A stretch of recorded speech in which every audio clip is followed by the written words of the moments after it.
నేను ఫాదర్ గడ్డం జోజీని, Ajit Singh Nagar parish, Vijayawada డయాసిస్లో. So ఇలాంటి మూవీస్ ఇంకా ఎక్కువ వస్తే బాగుంటుంది. రాణి మరియా లాంటి పునీత జీవితాన్ని అందరూ జీవించగలుగుతారు. ఆమె ఎక్కడా కూడా క్రైస్తవ మతాన్ని గురించి సినిమాలో చూపించడం లేదు, కానీ మానవత్వం అనే దాని గురించి ఎక్కువగా ఆమె చూపించడం జరిగింది. ఎవరు కూడా అన్యాయంగా, అక్రమంగా బాధలు పడకూడదు, కష్టాలు అనుభవించకూడదు. వాళ్ళు ఎంతో సంతోషంగా, ఆనందంగా అందరూ జీవించాలి, క్షమాగుణంతో జీవించాలి, ప్రేమ కలిగి జీవించాలి అనే గొప్ప విషయాలను ఆమె తన జీవితం ద్వారా తెలియపరిచింది. ఆమె జీవితంలో ఎన్నో కష్టాలు, బాధలు అనుభవించింది.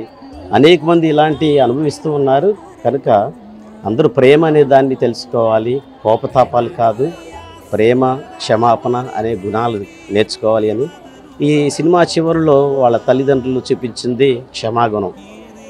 అదిగో అతను హత్య చేసిన అతను కూడా క్షమించి ప్రేమించగలిగారు, అందుకని ఆయన మారగలిగాడు. అలా సమాజంలో, సంఘంలో ఎవరైతే ప్రేమ చూపుతారో వాళ్ళు మరలా తిరిగి ప్రేమించగలుగుతారు అనే సత్యాన్ని తెలియపరుస్తూ ఉన్నారు.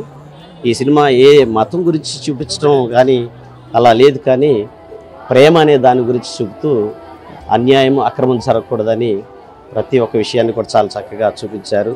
ఆమె లాంటి వాళ్ళు అనేక మంది, నర్సెస్ కానీ, డాక్టర్స్ కానీ, రాజకీయ నాయకులు కానీ, అందరూ, ప్రతి మానవుడు కూడా తెలుసుకొని అలా జీవించినప్పుడు ఏ దేవుడైనా సరే, దేవుడు అనేవారు అందరినీ దీవిస్తారు, కాపాడుతారు, రక్షిస్తారు. ఇది చాలా మంచి అవకాశంగా థియేటర్స్లో చూపించడం అనేక మందికి ఆదర్శంగా ఉంటుంది. అందరికీ ప్రత్యేకమైన ధన్యవాదాలు తెలియజేస్తున్నాను.